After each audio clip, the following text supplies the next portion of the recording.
Wacha ku blame drugs. Wacha ku blame wenye anauza condom, wenye wanafanya wenye wanadungana shindano za nini. Don't blame them. Ya kwao ni biashara because maybe mtu anauzanga condom maybe hata hajajai access. But yeye anauza for your own protection. Unaona? Sio kweli. Wewe mwenye anaku Very good afternoon from wherever you're watching us. This is Awiloyo, the untold truth. Today we are here with the whole crew. So we just want to discuss a certain topic here. Sex in our lives as youths, unaona. So mtaisikia, mtaienjoy. So for the first part, at least wacha to introduce my crew hapa. Tuanze na girl Shalia. Hello guys, it's your girl Laura, and today we'll be digging in deep about sex in the youth life. So feel free, feel welcomed.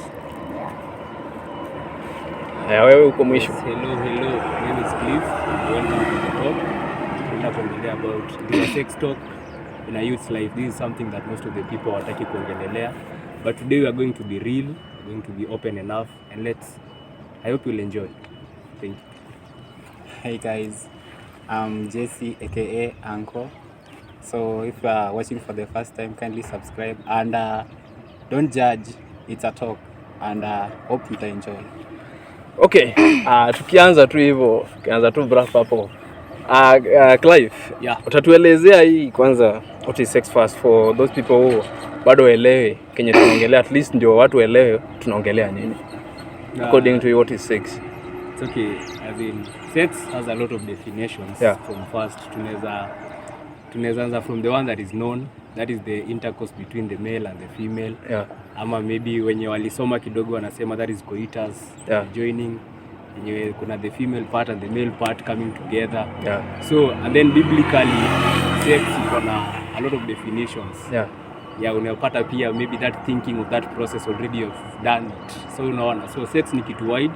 Yeah. Na ni kitu haina definition moja, but tutatumia definition ya mtaa, of which ni boy na dem to engage their private parts ama coming together, the intercourse.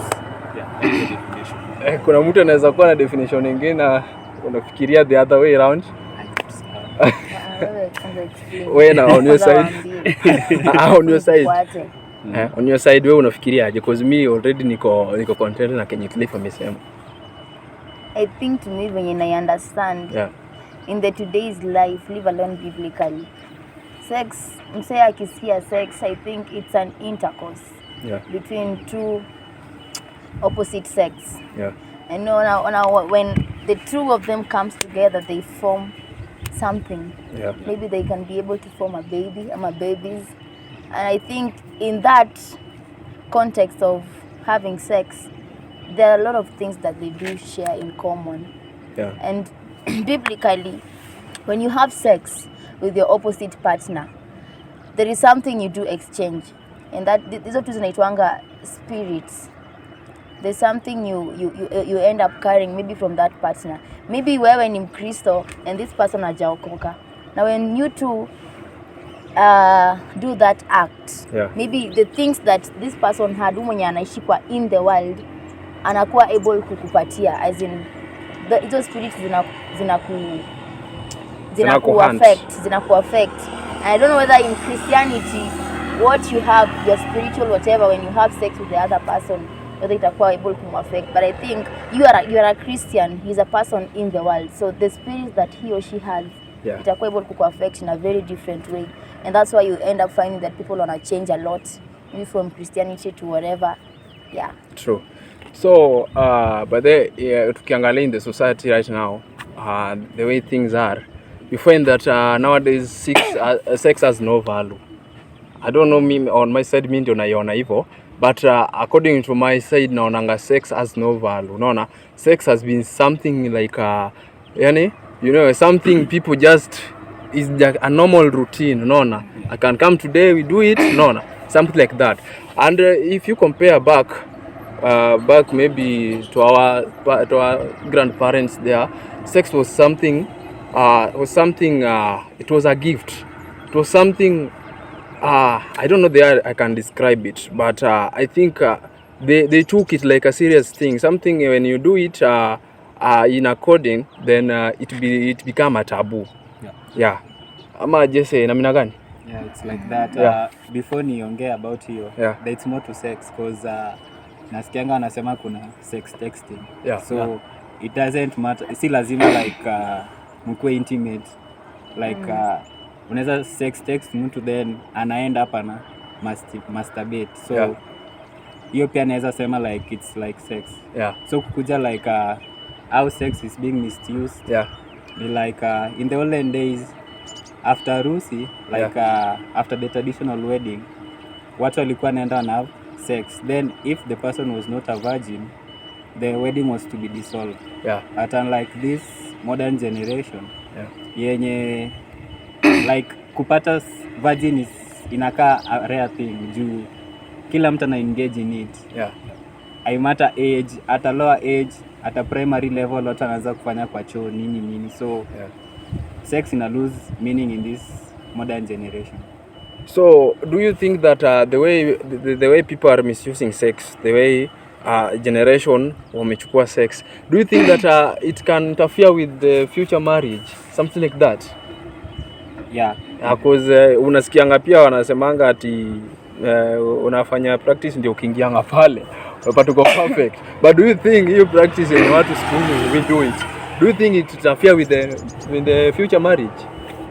Yeah, it interferes with the future marriage because imagine you have been practicing, like una assume you have been perfect, then una set bar juu the level you want it to be, then unaoa mtu mwenye ako kwa beginner level na wewe uko kwa experienced level, so uta end up like the marriage won't work anymore because haupati the satisfaction that you need. Yeah. So just if you understand maybe in biblically, can you relate to the society if you have a knowledge of that? If I relate society and the biblical, like the society to lose direction by a far. Because sex was meant for married people, like it was initiated in the Garden of Eden by Adam and Eve. So it was a strong bond between the married couples or married people. But siku hizi kama society kila mtu na engage. I matter, unakuja one night stand, we have sex, it's done with. So ina lose value. Normal. So I heard that if you find you people you engage in sex, you go to another girl, if you engage in sex, I heard that maybe kuna venye souls you kuangatize. Cliff, can you prove to us that? It happens. There are things zenye zinaitwa soul ties. And even biblically and tukiangalia the joining of ongeza sauti kidogo, when two people come evil together and share that intercourse, we share fluids, and biblically inajulikana that your spirits join together. And when they join together it means that you have exchanged and now you become one. And venye pia Bible inasema that you come and be one. So ukiwa hapo like kama kuna zile characters mse alikuwa na, just as she had said hapo nyuma, kama huyo alikuwa na characters fulani, utapata like these things it's like utakuwa umezichukua, you will get some things. So kuna soul ties. And that is why at sometimes unapata mtu maybe ulikuanga ume have the intercourse with a hot tempered person, ama mtu alikuwa tu hajielewi, and then unaanza tu kupata tu some issues in life. So soul ties, they exist, and they are real. That is why you are advised to kuwe na one partner and have sex at the right time. And that is why God alileta marriage, so that it can be the container of sex. When you say you can't think to add on top, I think sex is something powerful, and I think hata ukiangalia in the book of Songs of Solomon, Songs of Songs, inasema there is a line that says that many rivers cannot wash away love. Because when those two people come in together, they do a lot of crazy stuff. And that's why you find that whenever those two persons want to engage into sex, there is no boundaries, because nimekujua to an extent, I can see how personally you are, both inwardly and outwardly. And also, when you do sex, it affects it affects you physically, and also mentally, and also spiritually. And that's why you see, when no man nimekwambia, when a Christian and a person that is involved in the world come together and they form what is called sex, wanakuja, there is something that leaves a gap in between. This person who is a Christian will be so much affected. That's why it's so powerful. And that's when unapatanga at the end of the day, many youths they end up hurting. Someone hurts to a point when he or she moves into the next relationship. He still has those thoughts in his or her mind, but kuna hizo nostalgia because he or she remembers that there is something I used to do with my other partner. Like I gave him or her my all, like I showed him what I have. And now it becomes something that is haunting him or her. That's why we call it mentally. So unapata huyo msee hana peace. And now to do it with the next partner becomes challenging because anadhani maybe this other partner will do me the same way ule alinifanya. But now some take it to be like a game. Kuna mwenye ashazoea, ashakuwa hurt to a point that anafanya tu. Anafanya tu for fun. Ashakuwa hurt many times. Now to him it becomes a trend. So he ends up hurting people because he was once hurt. Unapata msi alikuwa virgin, akadate. Now in that process of dating, ata have sex na this person, yet you are a virgin. And now you the two of you end up not getting into the marriage part of it. And you see that person who has broken your virginity, kama atakuoa, that thing will affect you. Like I don't know whether it's for the rest of your life because you will carry the spirits, you will have those emotions, you'll go through heartbreaks, and now it will be so hard for you to move on. That's why I say like it's so powerful to a point you cannot control it. But according to explanation, when you look around the way sex nowadays is, it's like it's a fun, you know. You get someone to break you today, find another one, unasema kurudi soko, yurudi soko haraka. Unaona, unarudi soko kesho. Kesho. Na in a relationship wanasema ati we can just date ati tutapiga story dilini. Unaona? Because utapata mwenye maybe I believe in God. Unaona, hata wenye wana believe in God siku hizi tumeharibika. Unaona, na unafanya pia mtu I believe in God. Mtu anakukatia leo, anakudate leo, then una have sex. Do you think that kitu Now let me tell you something. That person who makes it a tendency ni mtu mwenye ashakuwa used to it. That is someone who doesn't know whether what he or she wants is someone mwenye ajakaa chini akajifikiria, akacall a meeting to him or herself, akajiambia where do I want to be? What do I want with my life? What boundaries should I create? With whom should I do this with? Wani mse mwenye saa ajielewi, mwenye anaona ni kama amefika mwisho. But to that person who sticks to his or her lane, anajua I have my partner and this is the person whom I'll commit myself, I'll dedicate myself to. Then I won't mess with someone else. And that's why in this generation many girls wanna get pregnancy. Unapata mimba ya kwanza ni ya Brayo, ya pili ni ya Johnny, ya siku nyingine Kievo, you see. When you say mwenye ashafika to a point of life, I may give up totally. And now like she's just there, you just use me. You know how with a prostitute are in a difference. True. Because ashafika to a point, and unapatanga such people, they also go under pressure. And it also because it also involves the circle of the people you have. You know, the circle of the people you have determines the kind of a person you are and the characters you portray. So also when you're wanaendanga to around like this, they seek for sex like hawaoni ni kama ni big deal, but this person mwenye ametulia tu, hata kama he or she once had it with someone else na najua it's a sin and is ready to again kuanza afresh, then that is someone who atafanya tena. But who someone anafanyanga like hajali, ashafika mwisho, unaona. I'll get back to you. Acha nirudi kwa Cliff kwanza. Kuna swali lingine hapo. Cliff ulisema, I remember ukasema ati sex venye God alipanga unafaa do at the right time, no? The right time, I mean hiyo time utapata marriage, ndio? Utakuwa na mtu wako sasa, God declare you people you be one, ndio? So it means that the whole time will be no sex, ndio? And in the society nowadays people wanasema dry spell. Do you believe in dry spell? Do you believe spell? Maybe nikifika huko no wezi kangoja di marriage. Dry spell iko and maybe I can be a little bit metaphorical with what I want to explain. Yeah. Ni kama like nini asali. If you are given a pot of honey. Yeah. Ukaenda na kidole moja. Yeah. And then ukaonja the first time. Yeah. So utasikia ni tamu. Yeah, true. Will you go back home ama utaeka ya pili? Utaeka ya pili. Utaeka ya pili. Yeah. Uongeze kidole ya tatu. Yeah. Until uweke kidole zote. So that is the same way. You will only know like utakuwa na hiyo dry spell only if ulikuwa umeonja ile ya ile kidole ya kwanza. So the reason as to wanasema there is a right, you know, people wamekuwa kiambiwa like you wait for until marriage ndio ukue na nini ndio have sex, but they have never known the value ama the reason behind that. Kuna a very big topic of which maybe we can even plan next time we just talk about it. There's a reason as to why imewekwa till that place. And marriage is the container that God gave ya ku hold sex. Ndio usikue tu unaenda tu anyhow. Do you think maybe ukionja kidole moja unaweza sema nimeachana nayo, acha niongoje marriage? It is a decision, but it will affect you. It will affect you because the brain is something yenye tutasema it is very funny.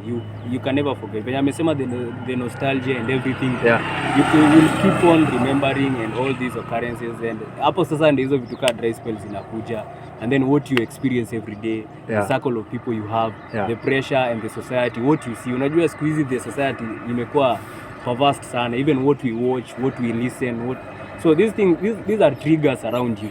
So in as much as utasema like sawa nimeonja once leo, let me keep myself, but there's a lot of things you'll be fighting.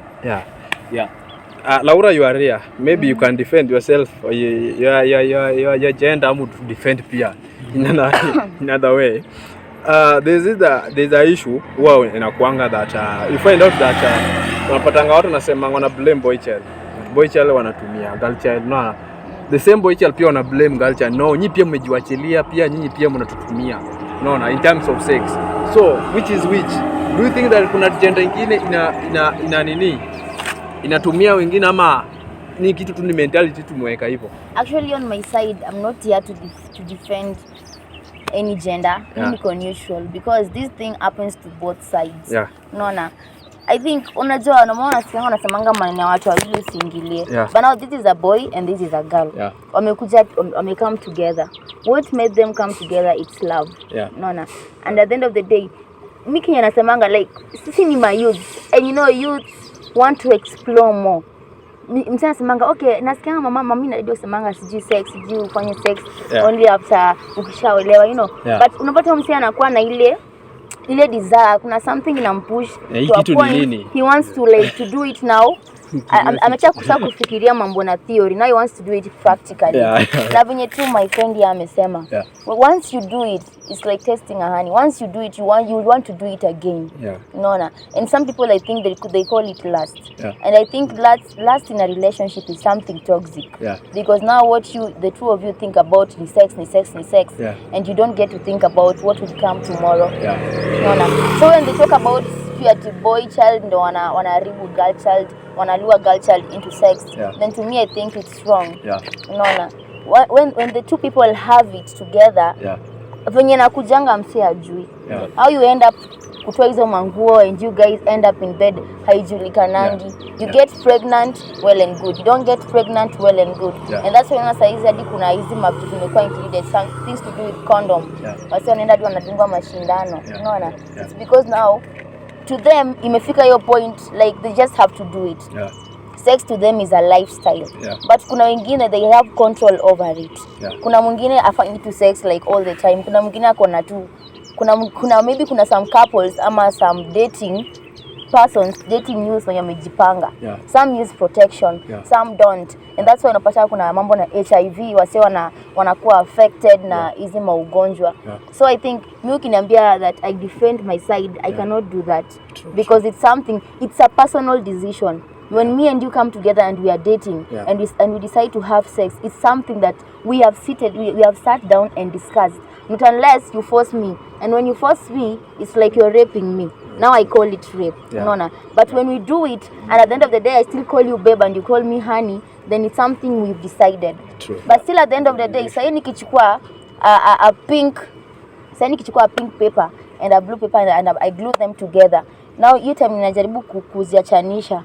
The remnant of the blue color itabaki kwa pink. And that's ndio maana unaona nikwambia sex is something powerful. When me and you have sex and we end up parting ways, that something will be left with me and something will also be left with you. Why? Because we once shared something intact, so intact that no one can explain.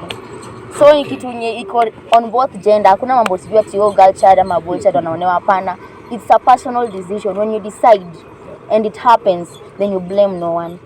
Okay, nimekupata vizuri sana. So nilikuwa na next question na baadaye umetouch hiyo. So this question will go direct to Jesse. Jesse, this question of using condoms and kudungwa hizo manini za inaitwa aje? Family planning. Yeah, things like that, family planning. Do you think that hizi ndio stuff zinaongeza usherati ikuwe more and more and more? And do you think that, because I don't think kuna kwa Bible pali iliandikwa we have to use this, because hata Bible is against using condoms. Yeah.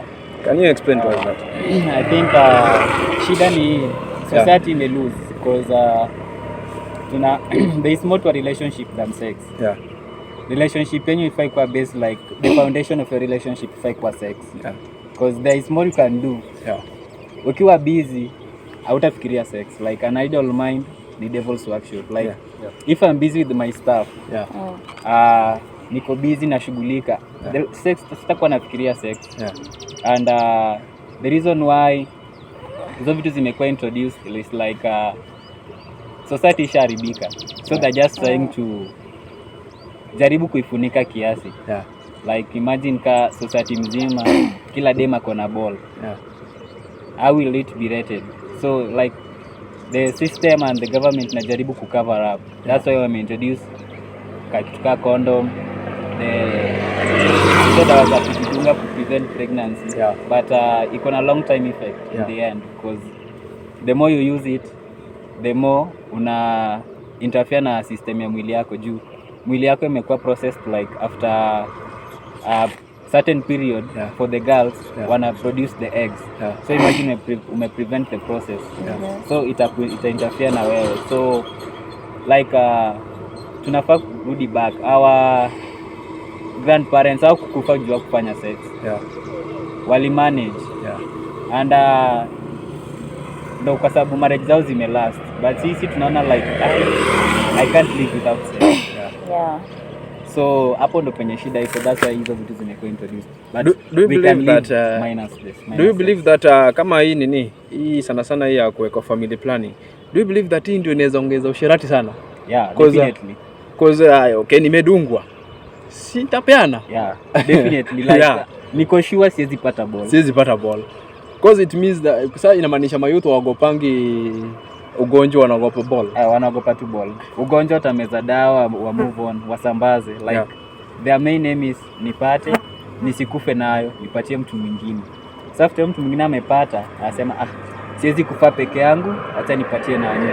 So si big deal. Shida ni usipate ball.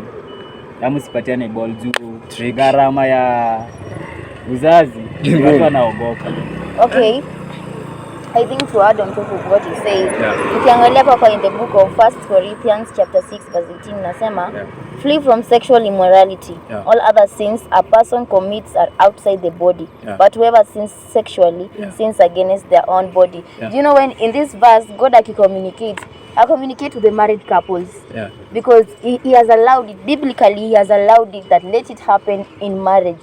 Now I think when he's talking about this, he's talking to those whom are not yet married, those whom have not yet engaged themselves into marriage. So Nona, like when he talks about whoever sins sexually sins against their own body. I think pia hapo anajaribu kusema like once umefanya hiyo kitendo, like you no longer respect your body. You no longer see value in your body. But now I keep on saying this, we are youths, and there are some things that we can never, in as much as we try hard to keep away from them, it still haunts us. And I think the devil is after this mambo na sex of youths, sex in youth's life. I think it's bound with the devil, unaona? Because God hajalao, kumaanisha shetani is into it. And that's why when you and your partner mko somewhere private, you can't avoid, because once you start romancing, once you start cuddling, it leads to something, because you'll be like, baby, I love you, and the love is too deep, the love is too deep, and you guys moranga too harusi, you see, so you end up doing it. But again, there are some youths who start that way and they end up marrying each other. It doesn't have to, it doesn't happen to everyone. Because in a relationship, for you to end up in a marriage, there are some things you must have done together. Befanye mpaka huo msee propose. Unaona? So biblically it isn't allowed, but in the world of today it is happening, even to Christians. I'm not speaking about youths peke yake wenye wako in the world. Even as Christians, it is affecting us so hard. In fact, ina affect sana Christians, youths who are Christians sana wale wenye wako kwa present worship, wale wenye wanasikia wako kwa ushering team, wenye wako sijui wapi, au wenye wako kwa youth, au wenye kwa youth departments and all that. Ina affect vibaya sana. Unaona, but what I love about God is he says, yes, you sin, we are human beings, we do sin. Haijakataliwa, we do sin, even pastors do sin.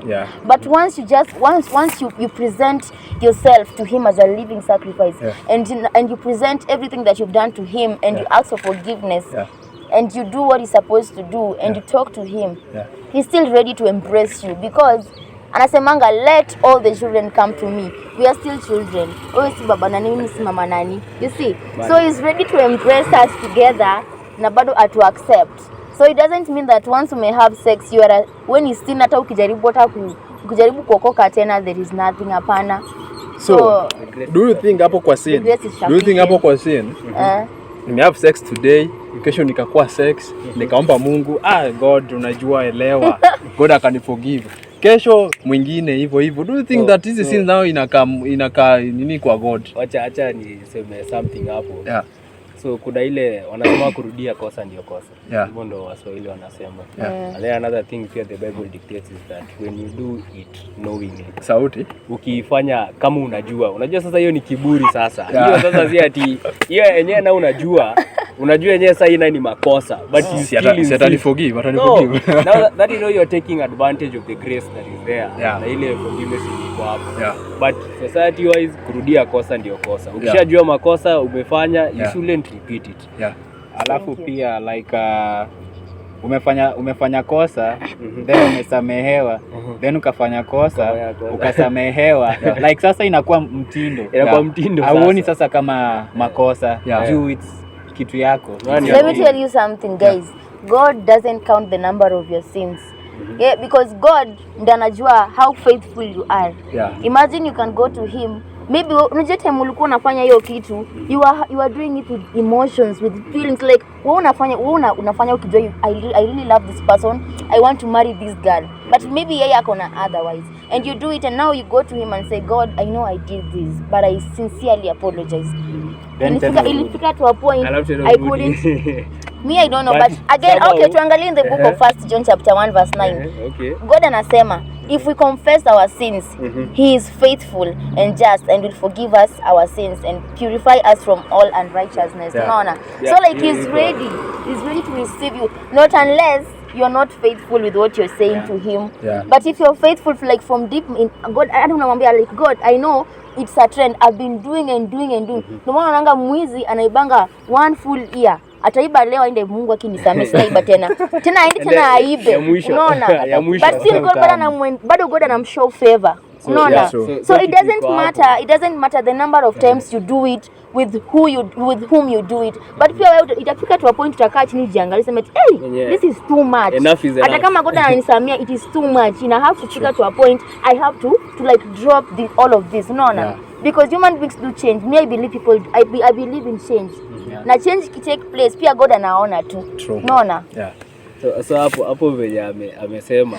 Mimi na feel kuna zingine inaeleweka. But from tukikuja kwa sexual sin, kuna scientifically those when wamesoma biology a little bit, there's a part of your brain when ukiwa horny ama tuseme like you are aroused sexually, there's a part of your brain that closes yenye huwezi make rational decisions. That is something that is there. So that is why utajipata, and then in the end you will ask yourself like, hey, how did I reach her? And that's when ilifanyika aje? So unaona. And then another thing pia iko ni addiction. That is something that Exactly, people, exactly. yeah. What makes you go back each and every time? You are addicted. You are Yeah. connected to something. There is Yeah, something yeah. that is Yeah. keeping on pushing you. Unaendelea tu. So that is addiction na all those things. Alafu tena unajua Yeah. one thing that inafanya most youths wanna end up into a relationship that is full of lust. Only youths when you're addicted into watching what we call pornography. True. Like unajua you don't say but in sex you don't sin because you are doing it with your partner. Yeah. You can also sin because you are undergoing masturbation. And why are you undergoing masturbation as a person? Because unajua tu mimi nikisha watch pornography I'm very much satisfied. Unaona? So leo tinda kwa God mwambie God I'm really sorry nili have sex na fulani. Tena kesho one day God I'm really sorry because I watched pornography. Yeah. Unajua once you watch kwanza pornography once you watch it inakuwa affect mentally vibaya. Hata if you try keeping yourself busy hata uamue mimi sitawahi date. You will still be committing sin. Unaona? Rudi tu. Yeah. So okay, me according to me venye na think pia, I think when you have sex with someone because tunatoka different backgrounds ndio. Yeah. Tunatoka different background. There's something called soul. I think when you have sex with someone our soul ties. Unaona? Of which according to me I think maybe we have sex with you. Afana maybe kwenyu nyinyi ni wachawi ama ni Wakristo, sisi kwetu ni tunauana. You know, me I think nakuletea dhambi zote zangu, unaona? Because the souls ties together, unaona? Yeah. So the next person you'll be meeting that person but utakuwa unamwekea tu swara. Because mimi nilikuja na dhambi zangu zote za wizi huko, sini waganga. Ukaongeza na zako zile, then you go hard to another one, no? To another person, unaona? So you find out that souls zimekuwa tied, unaona? And you find out that umeongeza tu shida tupu. So you find sometimes you can ask yourself that maybe kwa nini unakuanga na shida kila saa? Yeah. Naona unakuanga kila saa uko tu na problem but you don't realize that ile sex you have been doing you have been doing with the wrong people, unaona? You have been having sex with the wrong people, so you find yourself that souls are hunting you, no? Souls of dhambi, souls of sijui nini, wewe umesota.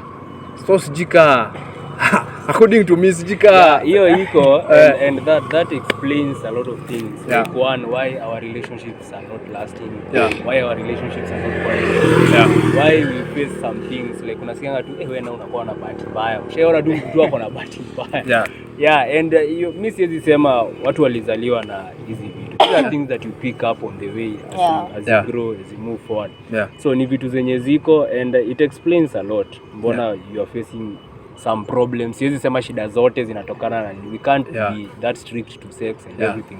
Tuseme shida zote zinatokea hapo. But it really explains a lot why mnasumbuana na mtu because maybe you haven't moved on and you are still tied, you still have all those ideas and everything kwa kichwa yako zimetoka from the other relationships, maybe umezibeba zote and you bring them the other side. So that is where the problem comes from. Alafu tena you know kwa youths I think youths are being dragged so much by emotions to a point as in hatuwezi control. Yeah, there are things even if you say hata utembee na Biblia useme katika jina leo tunakaa kwa giza lakini sitamguza. But unafika hapo and you feel like at once amekushika, yani umechemka na uko na Biblia unaweka kando, you see. So I think ni but at the end of the day it is that emotion. And that's when unaanga some people they usually blame themselves for loving too much. You know, I loved too much to a point I ended up messing. Like, but me I think it's not love, ni like unaenda kwa environment like venye example umetumia like umeenda kwa dark room na gentleman. What do we expect? What do you expect ni? Hapo pia Mungu anasema usimjaribu. Like umeenda hapo. Mungu ni tena kuimba praise and worship. But pia we can't blame ourselves. We can't blame generation. Pia ni I think ni food tuna consume. Things we are consume, dawa, everything we consume nowadays inaweka we have those emotions, unaona? You find out that you can't control sometimes pia, so tunaomba tu Mungu tu hapo. Let me tell you something. Let me rectify you kidogo. You see you talked about things that we do consume and I think you're talking about drugs. But kuna mse mwenye hajawahi tumia drugs hata hataki kitu inaitwa kusikia kinaitwa drugs. Hajawahi kunywa pombe, hajawahi vuta bangi, hajawahi anything to do with drugs. But unapata yeye ndo sasa ako too much into it. Kuliko mtu mwenye anatumia kweli uongo. Hiyo ndio drug yake. That's what I'm telling you. Such a thing, it's a personal decision. like msea because it's a person, it's something that once you may decide kufanya, then it becomes in your booklet, unaona? So it's a personal decision. Acha ku blame drugs, acha ku blame wenye anauza condom, wenye wanafanya wenye wanadungana shindano za nini. Don't blame them. Ya kwao ni biashara because maybe mtu anauzanga condom, maybe hata hajajai have sex, but yeye anauza for your own protection. Unaona? Si kweli? Wewe mwenye anakudunga shindano ya ku prevent you from getting pregnant, maybe hajai jidunga hata, unaona? But yeye at the end of the day ana make pesa na pia anaifanya for your own good because anajua youth saizi kuna mwenye atakuja pesa ya buy condom hata akataka kukuuzia, unaona? Na pia atakwambia sijui show me your ID, hapana. Pia atakupea because anajua it's your protection na kwa biashara, unaona? So pia we don't need to blame those people who are doing such businesses. It's your own personal decision. Wewe kama decide you'll be doing sex and you'll be doing sex as in bila mpango, as in hata ujielewi, it's your personal decision. But still I do repeat, God anasema as in God amefungua mlango, like it's so ready for you, it's so ready for you because anajua we are his, unaona? Na pia hata ya kitumba alijua we will commit sins. Hakuna mtu holy hii dunia, cha nikwambia, hata kama wewe ni padri unatembeanga na msalaba hivi kila mahali, hakuna. People do make mistakes. People do make mistakes. People do make mistakes. But at the end of the day, what decision have you made? Unaona? We are youths. We still want to explore. We still want to do stuff, unaona? For us to be able to know now imefika point sasa nitulie because I know very soon I'll become a father. In years to come I'll become a mother, unaona? And I wouldn't want my kids to go under the same thing. But still patanga youths, they go through exploring. The sasa pia wakishaza they'll have a story to tell. But na bado still it doesn't help. But it's good sasa umetembea ukajua. Unaonanga hadi kuna wazazi wana kazi yanga watoi wao. These parents who do kazi ya for their kids, as in una kazi ya mtoi unamfungia kwa nyumba. But do you know that hao watu wenye wanakaziwa hao ndio huwa wanalipika zaidi kuliko hao wenye wameachiliwa tu. So at the end of the day it's your own personal decision. Make up your mind, know what you want, place boundaries, look at the circle of your friends. That matters a lot. Unaona? So this is a conversation we need to talk more and more. Namsi blame shetani guys. This is a conversation we need to talk more and more. And according to time, we have to wind up. So before we wind up, maybe in 20 seconds, let's at least to be fans something to wind up the conversation. So it has been a good conversation.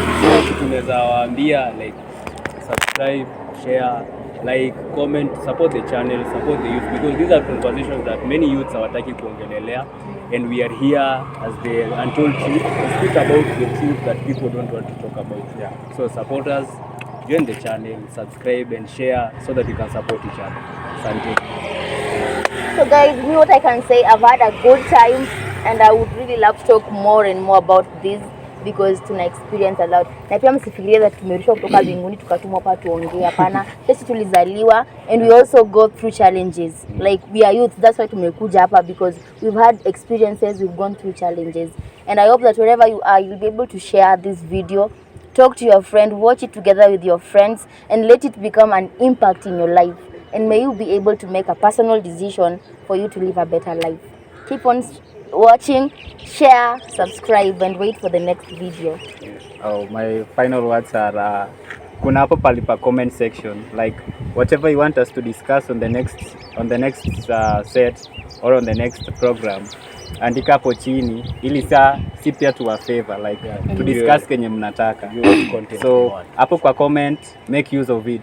If it's good, andika hapo good work, like si pia to feel appreciated and itupatie motisha ya kumove forward and to encourage even more. So msisahau kusubscribe, mcomment. Asante.